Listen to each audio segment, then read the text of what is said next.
we have somebody who wants to talk to us about a crypto product here, Phil. So we're right up your alley. This is Keith calling in from New Jersey. Keith, you're live on Truth Wanted. What's up? How you guys doing?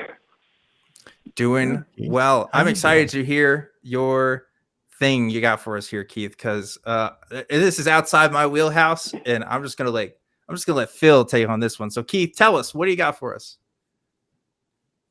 So, I'm not a crypto expert in any stretch of the imagination, but back in 2020, a friend of mine, he was getting into this one cryptocurrency. And basically what it was is it does have a product behind it. It creates a hotspot. And basically it was like a device that he would buy, or you could buy, anybody could buy, and then you get like a commission based on how long you have it up in relation to the next device, because it creates like has a radius that it covers, and then if you're too close to the next one, it'll drop your commission. So he would buy the product. It was like, I would say about $400 or $500. He would give it to you for free and offer you like a 20% commission on it, off of whatever he gets. And if you referred someone, and he would put that device in their house, and he would look on the map to make sure it wasn't close, to another device, and he would give them 10% and you 20% for the referral. And I bought some crypto and messed around and lost, a couple $100 of my own. Like I totally think it's a scam. But based on this one product, I'm thinking that there probably are some legitimate ones that are around. But I mean, when I first started, I was making like $60 a month he was giving me just to have this thing in my attic, like up on the roof, right? What did the thing do? You lost me off that part. Oh, okay, go ahead. Say again? No, what the thing in your attic, what does it do? So what it does is it's a wireless device, and it broadcasts a signal. So if you were to think of like your cell phone being putting it on a hotspot, right? So you're gonna cover a certain amount of a radius with your cell phone that you could actually attach a device to. So if you had hundreds and hundreds and hundreds of cell phones and you're putting them around, you're creating like this virtual network that could be connected to. So that's what these devices do, and they get pretty good coverage. I mean, you could go miles and miles. There was this one guy that was probably a few miles from my house, because you can go on the actual website of this company and you could see what people are making. I mean, this guy that was like a couple of miles away, he must have had a relationship with the town or something like that. He had one up in like on one of those high tension wires. He was making $1,500 a month just by keeping this thing powered up there. It was pretty insane. I don't really. I'm sorry. I'm cool. Yeah. With the revenue stream, that part I understand. What does the device do? Right. So, that's what I'm saying. The device gives out. Saying it's like a Wi-Fi spot, right? Right. Yeah. Exactly. Right. It gives off a signal that you could attach to, like these devices. My friend that provided these devices and got into this, he's a big motorcycle rider. So apparently what it does is, like, if you have those communication devices in your helmet, you can attach to this network as you're riding. So their goal is to create this web of hotspots, if you will, for their devices. Okay, and, so I mean, I wasn't paying a Wi-Fi dime. hotspots, like cell phone towers that you could hook up to. Yeah. It's like hotspots for your phone. No, My question is here, and maybe Phil has a better one, but like, why does it have to deal with crypto? What's the crypto tie-in here? Because it's like, that's my question, Dan. What does that have to do with crypto? Because like, is it just like you have to buy a coin to get the hotspot? Is that how it works? No. They pay you like their company. Instead of paying you, I guess, like a stock, like they would pay you a share, right? If you were to buy stock, it's a company. I mean, I don't know how the company originated and all that stuff, but they are a crypto-based currency. So they pay you in cryptocurrency. What cryptocurrency? Their own? Pay you in crypto. Okay. Yeah, I mean, I could tell you the name. I'm not here to promote them or anything like that. I can tell you the name if you want, but that's what it is. I mean, yeah, I don't care if you say the name as far as I'm concerned, but if they're paying you in that cryptocurrency, can you turn it into dollars? Absolutely, of course. You could cash out, and turn it. I mean, my friend only pays me in he Venmos me the money in dollars. Yeah, of course. Yeah. No, I mean, after my little why doesn't this company just pay people in bad dollars? luck with crypto.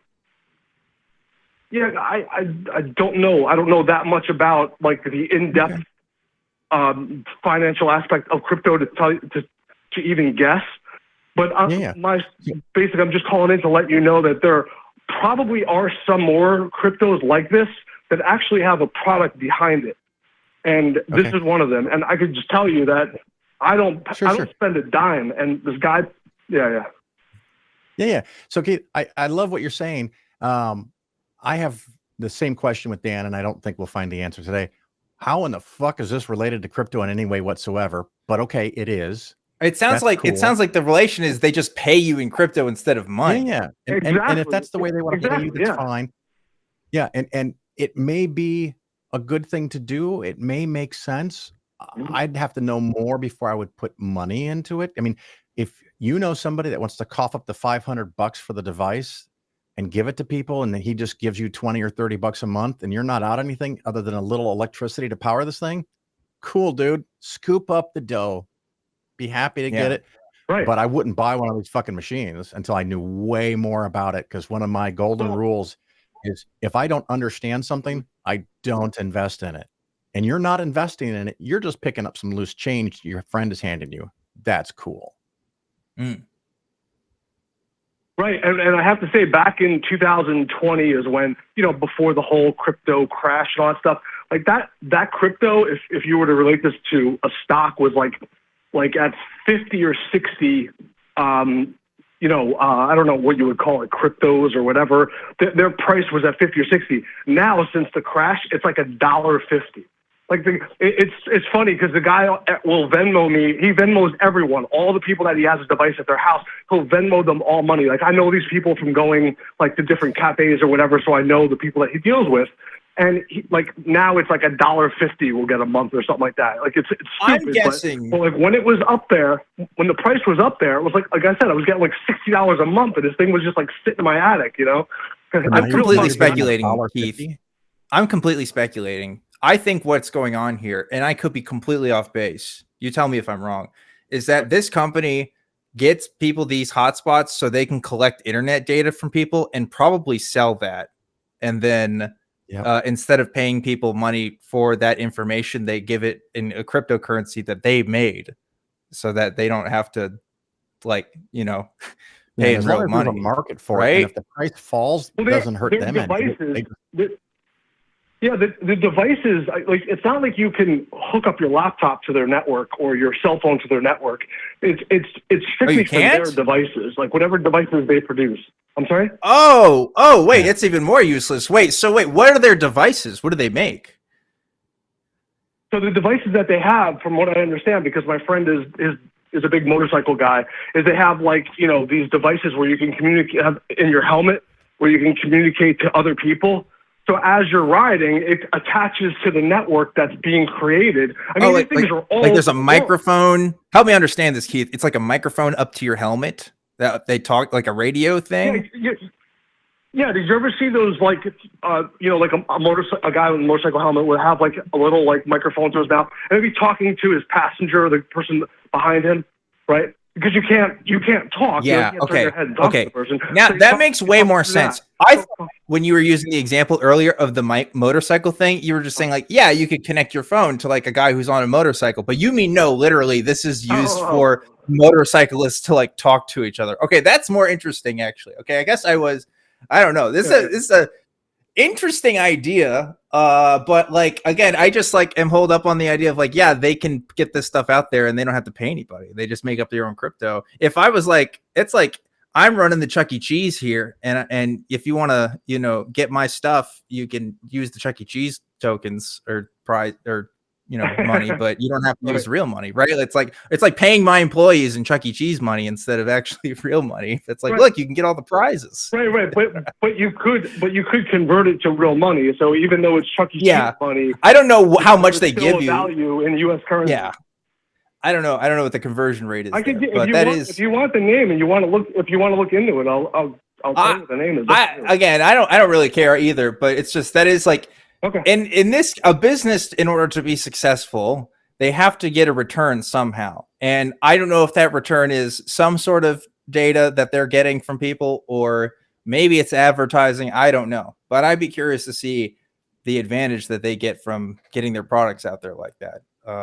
But I don't know. Well, Phil, what do you think? The devices that they sell. Yeah. I guess they do have to sell it, so there is like that they part. Probably have some kind of monthly subscriptions fee, but if you have a cell phone, you don't need these things. So I don't. But if you're a motorcycle driver, though, Phil. Cool. Well, actually, they get their money. They probably get their money from the people buying these $500 units that cost them $80 to make. I am curious about that. Sure. Okay, I'll give you this, Keith. I have never heard of this before. So you gave me a new paradigm there. I guess I just don't know what to do with it. I guess I'm like to me, I'm still holed up on you. They don't even give you money. I mean, like, yeah, you can convert it, but like, I don't know. It's still just crypto at the end of the day. It's still not money that they're giving. Well, they give you the Chuck E. Cheese money. But then you could turn around and you could really convert that to U.S. dollars. And like I said, I get paid for Venmo. The guy just sends me the money through Venmo. And that is cool. But I mean, that is cool. To be honest with you, and I don't want crypto for them. If they're going to send, if they're going to send you $20 or $1.50 in their token that they've made, they could have just sent you the cash. Why are they doing that? Because does it just make it cooler? Does it make it trendy? Does it make it part of the new world? But again, it appears to be a situation where the token itself is an intermediary. It's a form of exchange, but in and of itself, it's completely meaningless and worthless. So it's a different way of using cryptocurrency, but it still doesn't have any value other than just some weird accounting game that they're playing. But cool. Well, it does. I mean, it does have value if you can actually translate it to real money. I mean, if I created something at my house and someone was like, you know what, I'll give you real money for that, then that inherently has value, and that's how I see it. I mean, like I'm saying, I get money. I get U.S. dollars. I'll adjust my statement. I'm so sorry I wasn't clear. You're absolutely right. It has the monetary value of whatever you can sell it for. But other than that, I mean, it doesn't have it. The coin, the token that they're giving you, it itself doesn't make any money. It doesn't do anything. That's the value I'm talking about. Not that you can not liquidate it for $1, but I would wager the odds are that if you held those for 10 years, they're going to be worth less than they are now. So it's just a medium of exchange. Sure. And if they're going to have a medium of sending money to you, why don't they just use dollars? Why don't they have your Venmo account and send it to you instead of through your friend? Why this convoluted trickery? And maybe they make money selling the equipment. Maybe they make money on buying the devices that work with their connectors. Maybe they do advertising. I don't know. And it could be that they're making money. And I'm guessing if they're handing out money or fake tokens that they're making that have a very small current value, if it's like any other business, they're making more money than you. But I just don't understand how they're making money yet. Not saying it doesn't work. I just don't know. And I think Keith probably knows that. I think Keith recognizes that. I think Keith is just like, hey, here's the thing where you can make a little money, and it's not immediately a loss with like many things in crypto, right? Maybe a thing that's odd like that you can make money on. Absolutely cool. Yeah. Go enjoy it. It doesn't need to be tied to crypto, and it's not making money per se because of the crypto. That's just an intermediate step that they've somehow added for some reason. Cool. They should, you know what, the Christian church, if you go out and do missionary work, the more souls you convert, you should get like a Christ token. Mm-hmm. I shouldn't be giving people ideas. I'm sure there's something like that out there. I guarantee if the Catholic Church gets a crypto, like a token in like 5 years, just know I called it right here on this show. There was several years ago, I think Elon was throwing shade. Go ahead, Keith. What's that, Keith? No, sorry. There's a delay. Sorry. Yeah. We want to hear from you, Keith. Go ahead. Yeah, we'll hear from you. Go ahead. No, I was just going to say I was at I took a tour and we went through like some I think it was St. Patrick's Cathedral or whatever, and there was like QR codes on the back of the pews in order to donate money. So they're kind of like, you know, getting into the whole technology aspect. Yeah. You have to buy an app in order to, you know, do penance in the Catholic Church. You know, it's I'm sure there's going to be some kind of crypto coming up if they can create that. You know, I'm sure you're right about that. Keith, I'm going to go ahead and let you go. Thanks so much for your call. Appreciate you contributing to the show. Hope you have a good one. That may be the closest anyone's come to explaining a crypto token that might have some utility, but even then it's completely unnecessary. And it's not a lot, right? No. I mean, Keith is admitting this too, right? It's basically pocket change. It was interesting how it went from $60 a month to $20 to $1.50, but okay. Yeah, there is that. It's like it's not something you're gonna really invest in to like make a retirement plan off of. You know what I mean? Like that's and that's fine, I guess, right? And of course, you could have something that's basically a pyramid scheme. I'm not saying that this is because I don't know what it is, but yeah, I don't know either. If I'm selling you hardware for $500 and then I start giving you $60 a month, and then it falls to 40, and then it falls to 20, and then it falls for $1.50. There is the possibility that you never make enough to cover the $500 that you paid for the device in the first place. But the first few months seem so wonderful. $60 a crack. Yeah, sure. I'm going to buy 5 or 10 or 12 or 15 or 20 of those because you're scaling up. But the company that's selling it to you might. Again, I don't know this company. I don't know this organization. Yeah. They might have it set up that they continue to pay you large monies as long as you keep buying additional equipment. But they've got an algorithm that tracks that. And once you stop buying equipment, oh, I'm so sorry. The amount you make every month is going down, down, down. And they always get to a point where they've collected 20 or 40% more from you than they've ever paid you. And then the system closes up. Who knows? Yeah. Yeah. It's not sustainable. Right. I mean, there's no way a system like that is going to last. Yeah, I've had a lot of times people will say, Phil, I made money in crypto coin. Doesn't that make it a good investment? And I'll say, no, it doesn't. And they're like, how does it not make it a good investment? I said, if you go to the horse track and you bet on a horse that's 10-1 to win, you bet $10 and you win $100. Did that make what you did an investment? Yeah. At that point, no. You put money in, you pulled more money out, and in that situation, it's gambling. Yeah. So having more money at the end than what you had at the beginning might be nice for you. You have more money. It doesn't mean you're investing. It simply means you have more money. But what happens with things that have very high price volatility, it is always the case. When the price is the highest, so is demand. It's a basic economics 101, supply versus demand. When the supply is limited and the demand goes up, the price goes up. So when are most average people buying into any particular cryptocurrency? When the price is high. When are most people selling cryptocurrency? When the price is low. And so for the vast majority of people, you are going to buy at the wrong time and you are going to sell at the wrong time. And there's someone else in the darkness manipulating the fucking strings and pulling money out of tens of thousands, if not millions of suckers around the world. And they're getting rich and you're dreaming that you're going to be the person getting rich. Odds are you will not. And their name is Phil Ferguson. So watch out. Watch out, everybody. Crypto bad. That's in a nutshell. Crypto, unless someone's got something really good. No.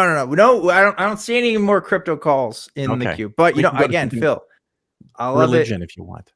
Well, it's good stuff, Phil. I like the rants because clearly this is a topic you've been talking about for a while. So I'm just digging up old wounds for you, right? All the hate mail you get is probably could fill up entire landfills. Well, it's funny. When I first started talking about crypto, I would get emails that were basically something like this: everything you said was wrong.